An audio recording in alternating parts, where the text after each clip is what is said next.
बाकी पहुंच चुके हैं रेलवे स्टेशन और ये रहा शालीमार रेलवे स्टेशन और यहीं से आज अपनी जर्नी होने वाली है पटना की तरफ। हालांकि पटना के लिए तो काफ़ी सारी ट्रेन चलती हैं, लेकिन ये जो ट्रेन है ये स्पेशल ट्रेन तो है ही, क्योंकि एक प्रीमियम ट्रेन इंडियन रेलवेज़ की, पर थोड़ी सी अलग है। ये चलते हैं अंदर और दिखाते हैं आपको कि क्या अलग है इस ट्रेन में। बात करें शालीमार की तो शालीमार हावड़ा के शिवपुर इलाके में आता है स्टेशन। और बात करें कोलकाता रीजन की तो ये भी एक इम्पॉर्टेंट रेलवे स्टेशन है सीज़न का, एक टर्मिनल रेलवे स्टेशन है। बाकी सियालदह स्टेशन से मैंने जर्नी की है, हावड़ा स्टेशन से जर्नी की है, सांतरागाछी भी मैंने देखा हुआ है और कोलकाता भी मैंने देखा हुआ है, लेकिन शालीमार स्टेशन पहली बार मैं आया हूँ। और ठीक है, मतलब स्टेशन जो है वो थोड़ा सा आप देखो तो कुछ ऐसे स्थित है। आप देखो तो काफ़ी सारी यहाँ पे टैक्सी जो है वो खड़ी है। स्टेशन की बिल्डिंग जो है वो कुछ ऐसी है, ठीक ठाक है।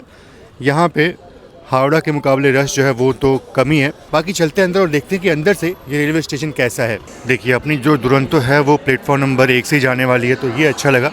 चलते हैं और ऑन बोर्ड होते हैं अपनी ट्रेन में। बाकी बात करूँ तो अंदर से जो शालीमार रेलवे स्टेशन है वो कुछ ऐसा दिखता है, मतलब ठीक ठाक काफ़ी भव्य रेलवे स्टेशन है। बाकी हाँ, मोस्टली एक ज़माने में यहाँ पे सिर्फ डीजल ट्रैक्शन वाली ट्रेनें जो हैं वो आती थी। 213 आप शालीमार पटना दुरंतो एक्सप्रेस अपने निर्धारित समय रात 9:50 पर प्लेटफॉर्म क्रमांक 1 से छूटेगी।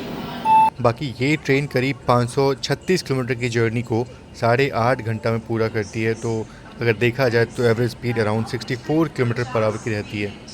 तो बहुत ही छोटी जर्नी होने वाली है इस दुरंतो एक्सप्रेस में, सिर्फ मात्र 7.5 घंटे की जर्नी होगी 536 किलोमीटर की। तो ऑब्वियस सी बात है शॉर्ट डिस्टेंस की जर्नी है। पर हाँ, एक चीज़ ये है कि बिल्कुल इंजन के पास वाला अपना कोच है, ये है B1 कोच, और आज इसी में यात्रा कर रहा हूँ मैं। और लकीली साइड लोअर सीट अपने को मिल गई है, और जब भी साइड लोअर सीट मिलती है ना तो मज़ा आता है। मतलब भले ही वो थर्ड AC क्यों ना हो, लेकिन बस साइड लोअर सीट मिल जाए तो जर्नी बहुत ही अच्छी लगती है। देखिए ऑलमोस्ट 9:50 होने वाला है, मतलब ऑलमोस्ट हो चुका है, और डिपार्चर का संकेत भी अपने को मिल चुका है।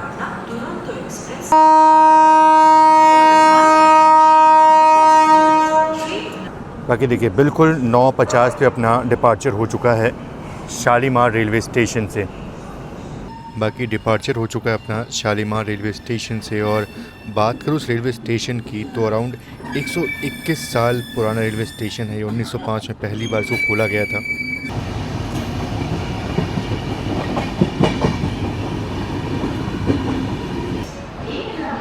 बाकी अपनी ट्रेन अभी सांतरागाछी रेलवे स्टेशन को स्किप करी, यहाँ पर ट्रेन का हॉल्ट नहीं है। बाकी सांतरागाछी ऑल्दो एक बड़ा रेलवे स्टेशन है, लेकिन कहीं ना कहीं जो लॉन्ग डिस्टेंस ट्रेन चलती हैं कोलकाता साइड से उनके लिए काफ़ी ये हेल्पफुल होता है, और काफ़ी सारी ट्रेनों को यहाँ से खोला जाता है। तो इस कारण से जो लोड है हावड़ा सियालदह रेलवे स्टेशन पे वो थोड़ा सा कम हो जाता है। बाकी जिन ट्रेनों को हावड़ा से खड़गपुर की तरफ निकलना होता है उन ट्रेनों का भी यहाँ पे हॉल्ट होता है। और यहाँ इस शेड में आपको अनेकों जो इलेक्ट्रिक लोकोमोटिव्स हैं वो देखने को मिलेंगे। लाइन से देखो कितने सारे ई लोकोस जो हैं वो यहाँ पे खड़े हैं।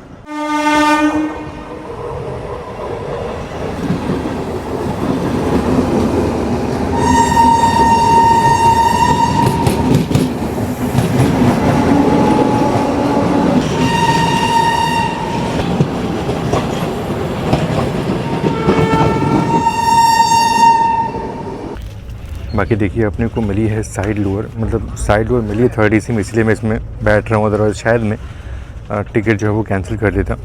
और देखते हैं मतलब क्या एक्शन आपको दिखा पाऊँगा। बाकी यहाँ ट्रेन जो है वो पूरी खचाखच भरी है, पूरी खचाखच, मतलब बिल्कुल कोई सीट जो है वो खाली नहीं है। तो ये ट्रेन का ऑक्यूपेंसी भी काफ़ी बढ़िया है। बाकी एक चीज़ है कि ट्रेन दानकुनी के पहले काफ़ी देर रुकी रही, मतलब 20 मिनट ट्रेन यहाँ पर रुकी रही।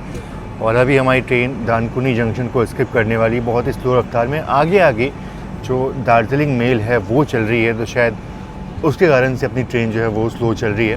हालांकि दार्जिलिंग मेल जो है वो बर्धमान तक अपने साथ चलने वाली है, और उसके आगे खाना जंक्शन है, वहाँ से वो फरक्का की तरफ जो है वो निकल जाएगी। लेकिन हाँ, शायद से हो सकता है कि हम उसको ओवरटेक कर लें, क्योंकि हम तो भाई प्रीमियम ट्रेन है और वो एक नॉर्मल सुपरफास्ट ट्रेन है, तो शायद से ऐसा कुछ हो सकता है। फ़िलहाल अपनी ट्रेन दानकुनी पहुँचने वाली है।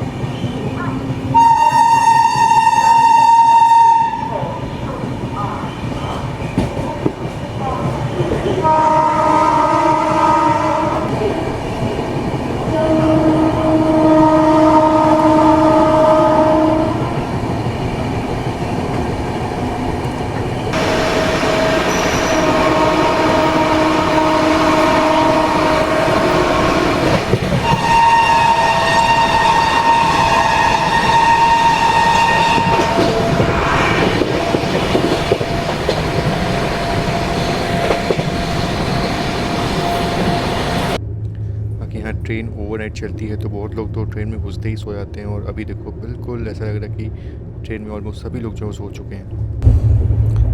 बाकी देखिए रात के करीब 12 बजने वाले हैं और अपनी ट्रेन जो है वो बर्धमान जंक्शन स्किप करने वाली है। बाकी हाँ, बात करूँ अगर मैं दार्जिलिंग मेल की तो उसका हॉल्ट बर्धमान में है और वो ट्रेन वहाँ रुकी हुई है। बाकी देखते हैं कि अपनी ट्रेन उसको ओवरटेक कर पाती है नहीं। फ़िलहाल तो अपनी ट्रेन बस बर्धमान जंक्शन पहुंचने वाली है। बाकी अपनी ट्रेन जस्ट दार्जिलिंग मेल के पीछे पीछे ही चल रही थी, ऑलमोस्ट 2-3 किलोमीटर गैप में चल रही थी, और मुझे लगा शायद बर्धमान में उसका हॉल्ट है तो उसको आराम से आगे निकाल देंगे, पर ऐसा हुआ नहीं।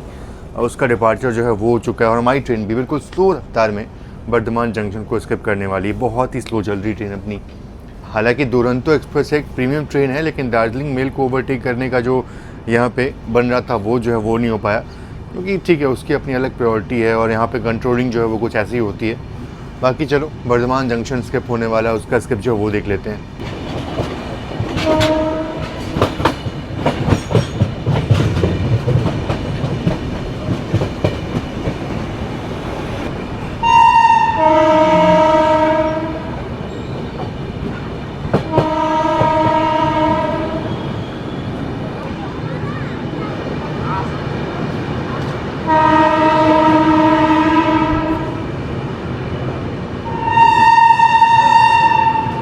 बाकी यहाँ से एक लाइन जो है वो कटवा की तरफ निकलती है, जो कि हावड़ा एनजेपी मेन लाइन पे आती है, तो इसलिए ये एक जंक्शन रेलवे स्टेशन है। बाकी बात करूँ मैं ट्रेन की तो साफ़ सफाई तो ट्रेन में है, लेकिन हाँ ये जो कोच है ना ये काफ़ी पुराना हो चुका है। स्पेशली जो मेरा कोच है B1, ये काफ़ी पुराना हो चुका है। आप देख सकते हो कि इसकी हालत जो है वो थोड़ी कुछ ऐसी है, तो शायद से मेरे ख्याल से आने वाले कुछ सालों में इसको रिप्लेस जो है वो कर दिया जाएगा। लेकिन फ़िलहाल अगर देखा जाए तो मेरा कोच का कुछ हालत कुछ ऐसा है। और क्या बढ़िया स्किप हो रहा है दुर्गापुर का।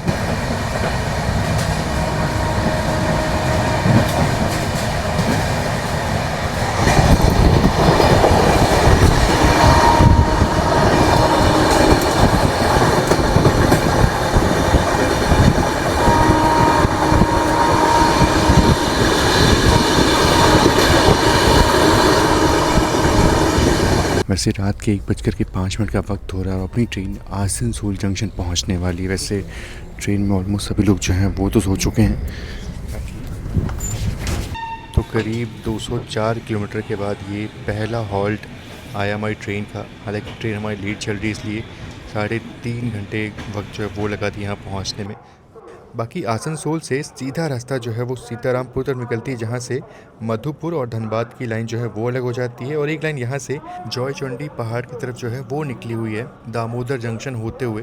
तो ऑलमोस्ट 204 किलोमीटर की जर्नी पूरी करके आसनसोल पहुँचे हैं और ये पहला हॉल्ट है हमारी ट्रेन का।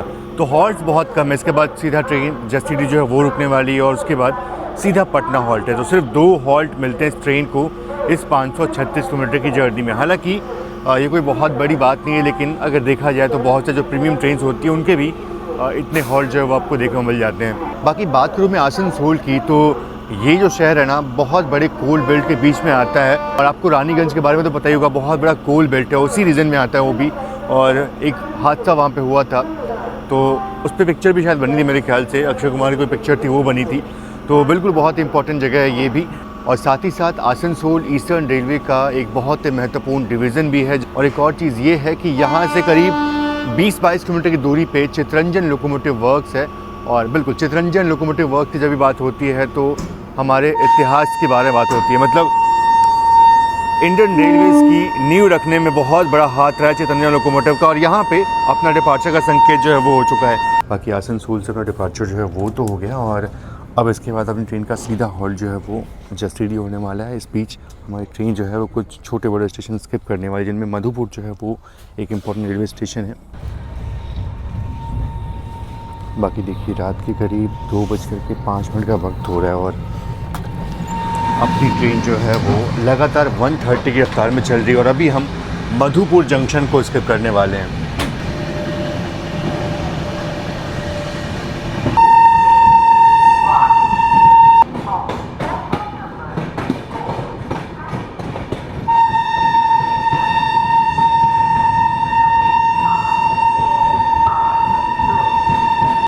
तो मधुपुर वैसे इंपॉर्टेंट रेलवे स्टेशन है, लेकिन जो जस्सी डी है वो और कहीं ज़्यादा इंपॉर्टेंट रेलवे स्टेशन है। अगर आपको बाबा बैद्यनाथ धाम जाना हो तो वहाँ से बिल्कुल पास होता है। हालांकि कुछ ट्रेनें मधुपुर पे रुकती हैं तो यहाँ भी लोग ट्रेन को डिवोट करके वहाँ पहुँच जाते हैं। बाकी मधुपुर जंक्शन के स्किप के बाद मैं सोने चला गया था और जैसे उठा तो ट्रेन का डिपार्चर यहाँ जैसी डी से हो रहा था, तो बड़ा मन था कि यहाँ पे उतरूँ आराम से थोड़ा टहलूँ, लेकिन बिल्कुल सो गया था मैं और डिपार्चर पे नींद जो है वो खुली अपनी। बाकी रात के वक्त में और ज़्यादा कुछ दिखाने को था नहीं, इसलिए सुबह करीब 6 बजे नींद खुलती है और अपनी ट्रेन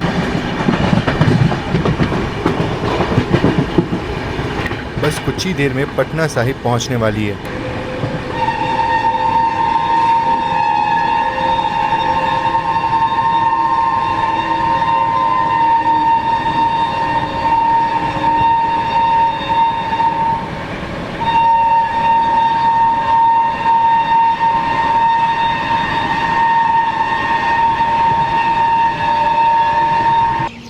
तो ये पहुंच रहे हैं हम पटना साहिब रेलवे स्टेशन। यहाँ पे ट्रेन का हॉल्ट है नहीं, तो ट्रेन बहुत ही स्लो रफ्तार में स्किप करेगी। हालांकि हॉकिंग कंटिन्यूस हो रही है।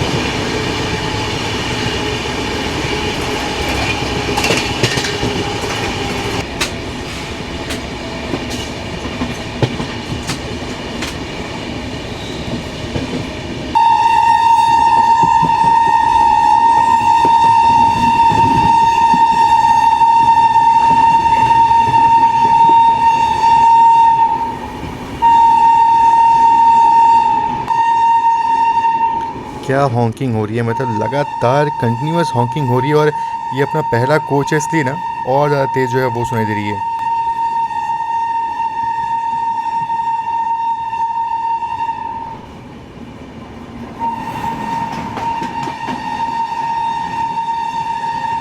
बाकी ये मुझे बक्सर टाटा एक्सप्रेस लग रही है।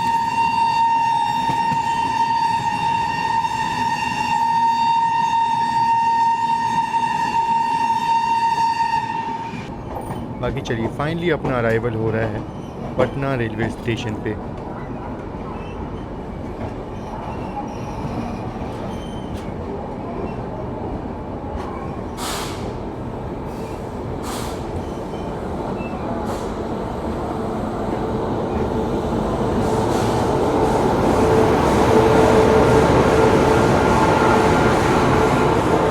हिमगिरी एक्सप्रेस।